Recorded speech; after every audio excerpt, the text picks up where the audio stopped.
What if I told you that the path to true wealth isn't paved with endless pursuit, but with a profound understanding of yourself and the world around you? What if the secret to a rich life, in every sense of the word, has been hidden in plain sight for thousands of years, waiting for you to uncover it? Here at Stoic Alchemist, we believe in transforming life's base elements, its challenges, its fleeting desires, into the gold of wisdom, purpose, and lasting prosperity. And today, we're delving into a topic that often seems at odds with ancient philosophy, money. But the truth might surprise you. Before we unveil these alchemical secrets, make sure you've pressed that subscribe button and activated the notification bell. You won't want to miss a single drop of ancient wisdom we distill for your modern journey. Now, let's begin. The surprising truth about Stoics and wealth. It's a common misconception that Stoics were ascetics, rejecting all material possessions. But the reality is far more nuanced. Many prominent Stoics, like Seneca, were incredibly wealthy. Others, like Epictetus, were born into poverty. Yet both lived what they considered profoundly rich lives. This wasn't a contradiction. It was a testament to their philosophy. The Stoics understood that being rich wasn't just about literal gold in your coffers, but about a deeper, figurative wealth. They understood the true value of things. Their needs were often small, not because they were deprived, but because they understood what truly deserved appreciation and what was merely superfluous. They felt empowered, capable of supporting themselves and their families, imbued with purpose and meaning because they valued the right things. But how do you become a Stoic alchemist of wealth, rich in every sense of the word? Here are 3 timeless Stoic principles to transmute your understanding of money. Principle 1. Money buys freedom. Time grants it. Seneca, one of the wealthiest Romans, famously lamented how people are tight-fisted in keeping control of their fortunes. But when it comes to the matter of wasting time, they are positively extravagant in the one area where there is honor in being miserly. Think about that. We meticulously manage our finances, agonizing over every dollar, yet we squander our most finite and precious resource, time. Money, in the Stoic view, is merely a tool. Its ultimate purpose is not accumulation for its own sake, but to purchase freedom. Freedom to pursue what truly matters. Freedom from unnecessary anxieties. Freedom to live according to your values. If your money isn't buying you more freedom, more control over your time, more autonomy in your choices, then what purpose is it truly serving? Time is your most important asset, not money itself. Learn to guard it fiercely, for it is the ultimate currency of a well-lived life. Principle 2.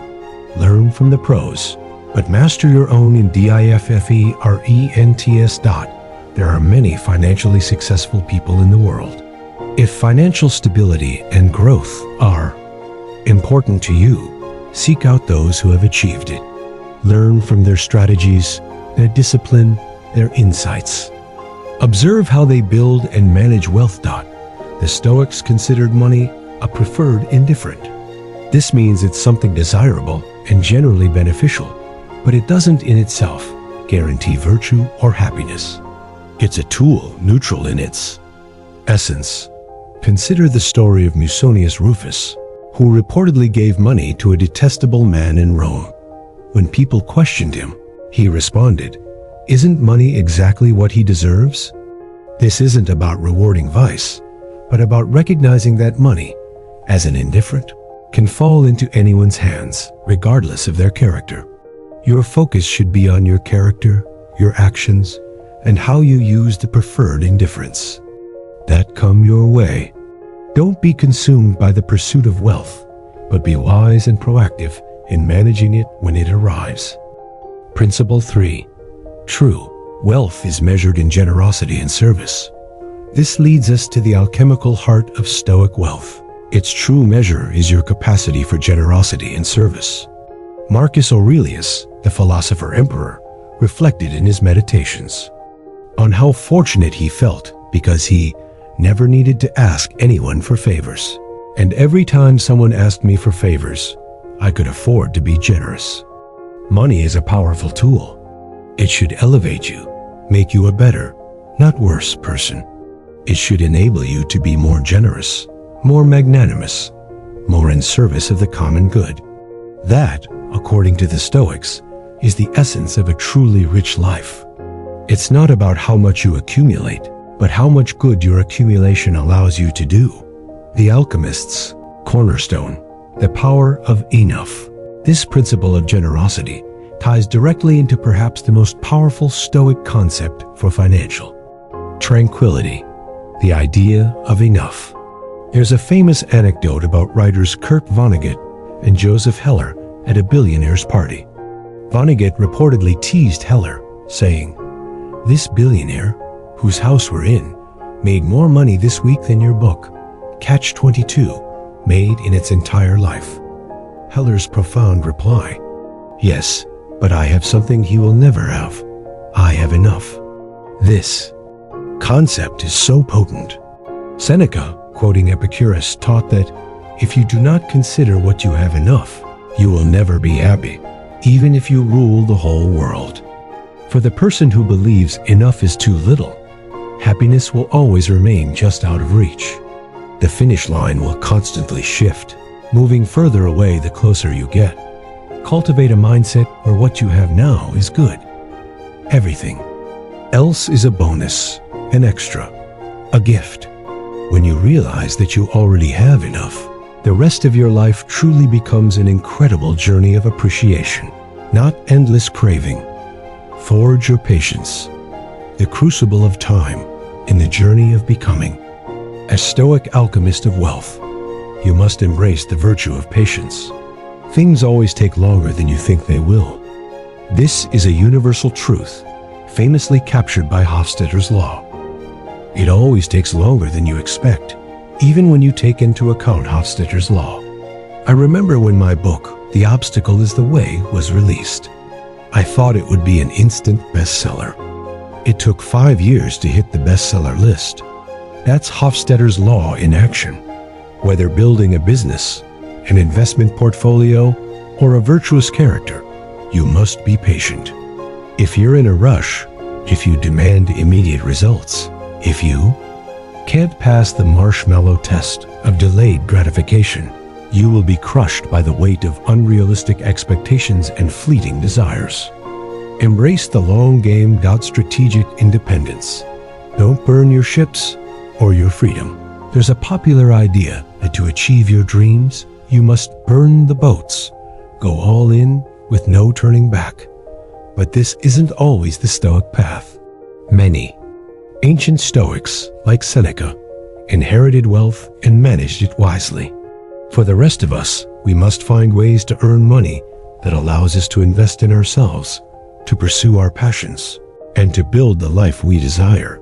However, be wary of the strings attached to money. The acclaimed photographer Bill Cunningham famously said, "If you don't take the money, they can't tell you what to do, kid." His point wasn't about rejecting all income, but recognizing that salary, status, and fancy things often come with obligations, with a certain amount of control over your life. Cato, another revered Stoic, advised that nothing is cheap if it's superfluous. If you don't need it, if you don't truly want it, don't take it.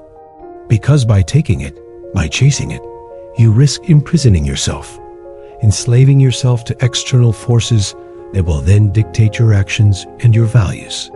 The Stoics champion self-mastery above all else. Stoicism, your blueprint for the good life. Stoicism wasn't designed for a select few. It was a philosophy for living what the ancients called the good life. Its daily practices were crafted to teach people how to thrive, how to succeed, and how to live a rich and happy life, regardless of their circumstances. If that's the kind of life you seek, a life of inner peace, purpose, and genuine prosperity, then Stoicism can illuminate your path. The Stoic Alchemist's investment strategy, cultivating practical wisdom. The Stoics had a distinct perspective on wealth. As Seneca himself admitted, poverty is not having too little. It is wanting more.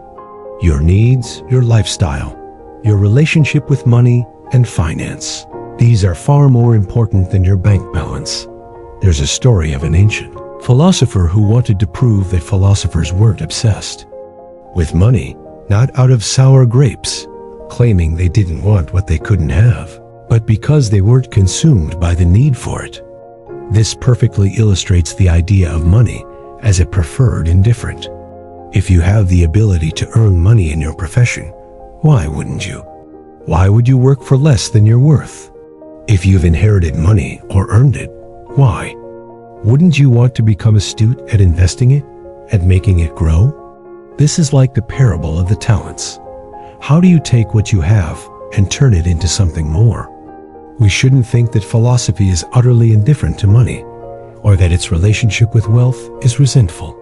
No, a Stoic should embrace the discipline of wisdom to understand these things, and the discipline of temperance to be good at saving and investing. But this doesn't mean your entire life should be oriented around obsessing over getting more. Here's how a Stoic Alchemist approaches financial management, diversification, and risk mitigation. If you earn money through creative endeavors or a single industry, you're concentrated, potentially vulnerable. Stoics, while not fearing risk, aim to mitigate and distribute it. Take the money you earn from your primary pursuits and invest it into things that are safe, that don't depend on your continuous active involvement or cleverness. This could be real estate, private loans, or broadly diversified index funds in the stock market. Admit error and cut losses. One of the hardest things for humans is admitting they were wrong. This is why cutting losses is so difficult. But when someone points out a mistake, or you discover flaws in your reasoning, they're not insulting you.